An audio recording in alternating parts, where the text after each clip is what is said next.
todos sus comentarios. Bueno, vamos adelante con la agenda de contextos. Vamos a recibir a nuestro siguiente invitado. La voz de los protagonistas. Contacto telefónico. Y recibimos con muchísimo gusto a Sergio Negrete Cárdenas, economista, columnista del Financiero, académico del ITESO. Con él vamos a platicar sobre un análisis de perspectivas de México en 2021. Y es que está circulando insistentemente a través de redes sociales un documento donde pues uno de los grandes analistas y reflexionadores de la vida nacional, Reyes Heroles, hace una serie de perspectivas en función de cómo vamos a vivir este 2021. Sergio, muchísimas gracias por estar con nosotros. Es un gusto tenerte en los micrófonos de Contextos. Hombre, el gusto es mío. Ya sabes que es un honor estar con ustedes. Y pues a tus órdenes, Mercedes, de todo tu auditorio, con todo el gusto. Muchísimas gracias. Bueno, por acá también Arturo González, periodista, Manuel Cerrato, y estamos muy contentos de poder preguntarte y bueno, no estamos seguros que este contentamiento no nos va a durar conforme vayan surgiendo las respuestas de qué es lo que nos ocurrirá como país en el 2021. Hay desaliento en función, por ejemplo, del empleo, de la vida económica del país y las secuelas que estará dejando este COVID-19 y la manera en cómo se ha venido presentando la letalidad del virus. ¿Qué podemos esperar en materia económica? Por ejemplo, el uso de las energías fósiles, energías no renovables, continúa generando inyección económica por parte del Estado y por supuesto con la resistencia y reticencia a poder saltar al campo de las energías limpias. ¿Cuál es la perspectiva en este sentido y hacia dónde tendría que dirigirse el presupuesto de la nación? Uy, has tocado el punto. Bueno, hay dos cosas muy graves aquí. Una es coyuntural, aunque todavía va a ser muy coyuntura 2021, que es la pandemia, porque pues la vacunación va a tomar tiempo. La campaña de vacunación en México ha sido accidentada, pero ya hemos visto que en muchos países pues es problemático, pues no va a ser tan inmediato el impacto. Pero bueno, la vacuna llega, esperemos que más pronto que tarde en 2021 empiece a tener su efecto, pero aún así, por lo menos el primer semestre de 2021 seguirá gravemente afectado por las consecuencias económicas, aparte de las humanas, de la pandemia. Entonces, en ese sentido, el optimismo relativo que hay sobre el crecimiento económico de México en 2021, pues no creo que vaya a tener lugar. Yo creo que se puede hablar de un crecimiento para 2021 de alrededor del 3%, que pues no suena tan mal hasta que uno piensa que la economía se contrajo más o menos, todavía no tenemos la cifra final, 9% en 2020. Entonces caer 9 y subir 3, pues ya te dice algo bastante negativo. De hecho, el PIB per cápita de México, per cápita, igual se recuperará hasta 2028. No te digo 2024, estoy hablando de 2028. Esto es pavoroso, verdaderamente espantoso. Pero bueno, la pandemia eventualmente quedará atrás. Lo que sí es ya permanente es la política de gasto, de energética también, la que has mencionado, de un gobierno que concentra sus fichas, nuestros recursos, porque finalmente son nuestros, en una empresa que es Pemex y en energías que son pues carbón, petróleo, que van de salida en el mundo, pero que por alguna cuestión de anacrónica, obsesiva, nacionalista del presidente, porque no hay otro responsable de esta política, es él y solo él quien la está conduciendo, está enfocando recursos a esto. Está hundiendo dinero en una empresa quebrada, que es Pemex, quebrada desde hace varios años, Marcela, hago esta aclaración, no es culpa del gobierno de López Obrador, ya fue una herencia malísima la que recibió, pero la ha empeorado en ese sentido. Y entonces pues lo único que puede ocurrir, por desgracia, es una distorsión económica gravísima que vamos a heredar y que corregir nos tomará varios años y que va a tener por supuesto graves consecuencias. Y ya no digas, y esto sí es importante decirlo, que se esté quitando dinero a niños con cáncer, no darles quimioterapia, pero sí invertir dinero en Pemex. Y como ese ejemplo hay muchísimos, lo sabemos perfectamente bien. Entonces la prioridad presupuestal del gobierno federal realmente no son los mexicanos, es una empresa propiedad del Estado. Y esto es verdaderamente desastroso para efectos de nuestra economía. Claro. Preocupa mucho. En la mañana dábamos una cifra de un cálculo que hace la Organización Internacional del Trabajo de 255 millones de empleos perdidos en todo el mundo. Y bueno, México no va a ser la excepción. Ahora, preocupa el aumento de la canasta básica y, por supuesto, la cantidad de mexicanos que en algún momento dado pudieran no alcanzar ni siquiera cubrirla. Y lo que se habla es que el 44.5% de la población no va a poder adquirir la canasta alimentaria con su ingreso laboral en este 2021. Y eso, entonces, a lo mejor podemos inferir que la cantidad de personas en pobreza alimentaria pudiera crecer. No, quítale el pudiera. O sea, las cifras reales que vayan a evolucionar en 2021 ya las iremos descubriendo, pero son millones de personas que han perdido trabajo.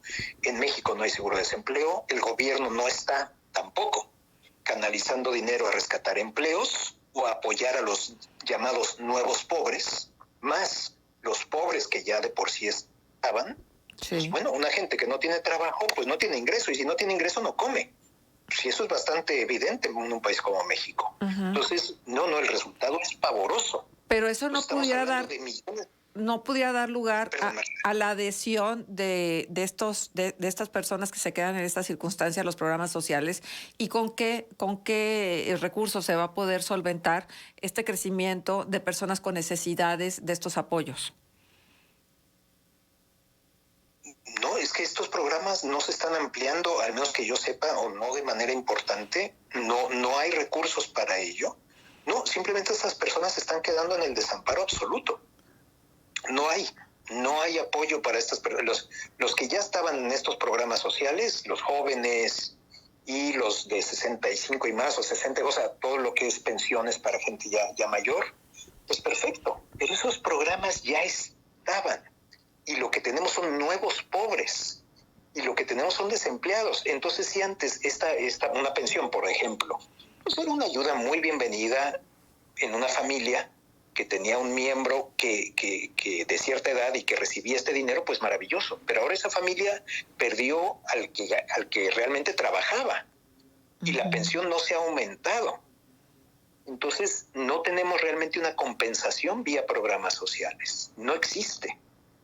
No se está cuidando a estas personas. Estas personas, para efecto práctico de política pública, no están existiendo, y no sé cómo están sobreviviendo hoy por hoy. O sea, me mortifica confesar esto al auditorio. No puedo ni siquiera concebir cómo hay millones sobreviviendo en México sin trabajo, sin ingreso y sin capacidad de comprar incluso comida. Uh-huh. Sergio, muy buenos días. Saludo a Manuel Cerrato, con el gusto de poder conversar contigo. Recientemente se cumplieron 2 años de la tragedia de Tlahuelilpan, y eso pues detonó esta estrategia de combate al huachicoleo por parte del gobierno federal. Vimos después este desabasto de las gasolinas y estas declaraciones de que la corrupción en Pemex venía desde muy arriba, y es así como también se tenía que combatir, pero de pronto esto salió de la agenda. Se entiende que por la pandemia también no fue ya un asunto prioritario, pero tenemos al cierre de 2020 cifras del propio gobierno federal de que hubo 10,464 carpetas de investigación por huachicoleo. Puebla, Hidalgo y el Estado de México, las principales entidades, pero acá en Coahuila, por ejemplo, es un delito que creció, por lo menos en cuanto a carpetas de investigación abiertas, un 40% en 2020 con relación al 2019. ¿No fue políticamente rentable seguir combatiendo el huachicoleo, o por qué de pronto como que se olvidó el gobierno federal de que este ilícito continuaba? Mira, mi hipótesis, porque no es más que eso, es que el gobierno sí descubrió, yo creo que descubrieron que no podían contra las mafias criminales de todo tipo que ahora sí que aprovechan esto como una fuente de riqueza. Digo, no debo frasearlo así, pero un negocio de grupos criminales. Trataron de controlarlos, les explotó esta situación, llevó al desabasto de gasolina. El gobierno se rindió ante la evidencia y optó por la estrategia de declarar victoria, decir ganamos. Si tú escuchas al presidente López Obrador, él te dice que el problema del huachicoleo ya no existe. Uh-huh. Y ya se solucionó como por arte de magia. Y es un problema que, aunque está evidente, como lo has apuntado perfectamente bien, en las carpetas de investigación, en las denuncias, o sea, la población sabe que el problema sigue, en el discurso oficial desapareció. Y no es algo, y mientras él no lo menciona, si bien se sabe que existe, pues ya como que es la porquería que tiras debajo de la alfombra y que no se ve. Hay otra clase de porquería que, por más que trate de tirarla debajo de la alfombra, sí se ve. Te doy un contraejemplo, sé que no tiene nada que ver con el huachicoleo. La frase de la pandemia está domada, no vamos tan mal, otros países van peor. O sea, sabemos que el país está colapsado, que Ciudad de México se desploma todo lo que, o sea, que es terrorífico el escenario. Y eso se vive intensamente, pues, y conoces a alguien o tú mismo estás enfermo. O sea, esto es inocultable. En cambio, el huachicoleo sí es ocultable en el sentido declarativo de hablar de ello. Entonces, bueno, dejo de hablar de esto y finjo que no es un problema. Y es la actitud del gobierno ya por casi 2 años, efectivamente. Con toda la evidencia en contra, con las carpetas de investigación acumulándose, tú escuchas el discurso público y el huachicoleo dejó de ser un problema en México. Así de fácil. Así es. Arturo González tiene pregunta para ti, Sergio. Sergio Negrete, te saludo con mucho gusto. Buenos días. Recientemente se dio a conocer que México va a crecer. Perdón, ¿hay una pregunta? No, sí, creo que no te escucha. Sí, evidentemente okay. no puede escuchar. Creo que no sí, sabes, Arturo, lo que pasa es que tenemos a Sergio vía WhatsApp, entonces por eso no se escucha. Si quieres, me puedes pasar tu pregunta y yo se la hago con muchísimo gusto a Sergio para poder avanzar con esta conversación y que Sergio pueda tener a su alcance lo que tú señalas. En tanto, yo quiero preguntar lo siguiente, Sergio, ¿cómo andamos en función de la inversión que la iniciativa privada puede poner en el país como parte de un recurso para solventar las necesidades con la generación de empleos y con todo lo que significa la instalación de estas empresas? ¿Ha decrecido y cómo ves tú la estimación para este 2021? Mira, INEGI estima que de 5 millones de empresas medianas, pequeño y micro que había en el país antes de la pandemia, ha desaparecido más de 1 millón. O sea, aproximadamente 20% de las empresas pequeñas, medianas, han desaparecido en México. Esto INEGI lo ha catalogado como cierre definitivo, no cierres temporales. Tenemos una enorme dificultad en México, que es nuestro mercado laboral. Y yo sé que se oye muy bonito, y aquí el auditorio yo creo que no voy... Esto no es fácil de explicar, pero el hecho de que el empleo esté tan protegido en México lleva a que sea muy difícil crear empleo en México, porque pues realmente mucho empresario no se anima a veces a contratar gente, porque después el despedir a una persona es muy costoso, vamos a decirlo de esa manera. Entonces, por lo mismo, va a llevar mucho tiempo reconstituir el empleo. Estos empleos no van a regresar nada fácil. Estas personas que cerraron sus empresas no las van a reabrir cuando ya sea factible, cuando haya pasado la pandemia. No es nada sencillo, como sí ocurre en Estados Unidos, destacadamente, por nuestra legislación laboral. Entonces va a ser muy problemático recuperar estos empleos. Y mucha empresa, cuando vuelva a abrir, pues quizás va a quedar en la economía informal, van a preferir la informalidad a la formalidad. No, en ese sentido el panorama es muy deprimente, el que existe. Porque no hay esa facilidad, y aparte tú tienes la extorsión, por ejemplo. Perdón, Marcela, continúa, disculpa. No, tú eres el que tienes las ideas importantes que compartirnos. Decías. Sí, aparte está la extorsión. O sea, hay todo un fenómeno que ha empeorado, que ya venía de años anteriores, en que México no es un país fácil para abrir un negocio. Ya de por sí hay mucha cuestión legal muy restrictiva, muchas regulaciones, muchas exigencias, y aparte, en años recientes se ha reproducido el problema de que te llega alguien y dice, soy del cartel de no sé qué, y si usted no me paga no sé qué cantidad mensual, pues le incendiamos el negocio, le matamos a su familia, le incendiamos el coche, qué sé yo. Entonces, aparte de todo lo que ya existía, ahora está el problema. No puedes tener un negocio exitoso en México, pequeño incluso, porque te llega un extorsionador a sacarte ganancia. Entonces, bueno, mejor cierras, mejor no abres, mejor te vas a otra parte. Cierto. Ahora, la pregunta de Arturo es la siguiente, Sergio. ¿Qué ajustes debe hacer el gobierno para que México salga lo antes posible de la crisis económica? Ay, Marcela, te oí tan cortado, una disculpa a ti y al auditorio. No sé si me puedes repetir, Sí, se oía cortadísimo. sí, con muchísimo gusto. A ver si ahí ya podemos establecer una buena comunicación. ¿Qué ajustes debe hacer el gobierno para que México salga lo antes posible de la crisis económica? Ay, mira, lo ideal. No, hombre, a ver, número uno es combatir el crimen, sobre todo en específicamente materia económica, la extorsión. Consolidar el Estado de Derecho, eso es esencial.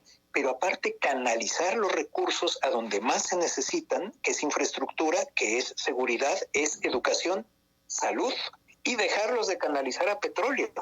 Entonces ya eso sería inmediato en cualquier gobierno. Por desgracia te estoy presentando una agenda mínima que no va a suceder.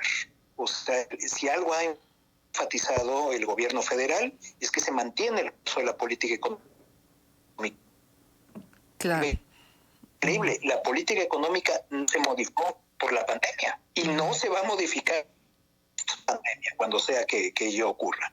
Entonces estamos en un curso equivocado, alejándonos de la prosperidad, pero bueno, ¿qué habría que hacer? Pues fortalecer seguridad, educación, salud, infraestructura, y no va a ocurrir. Claro.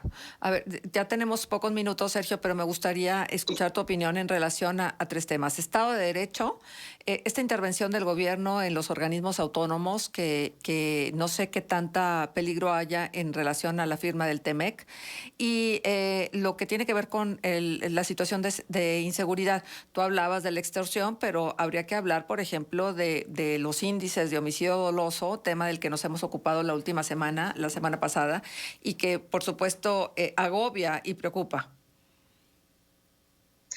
No, olvídate la extorsión, no, secuestro y homicidio, por supuesto, es mucho más importante. Yo por la cuestión económica, el impacto económico de la extorsión.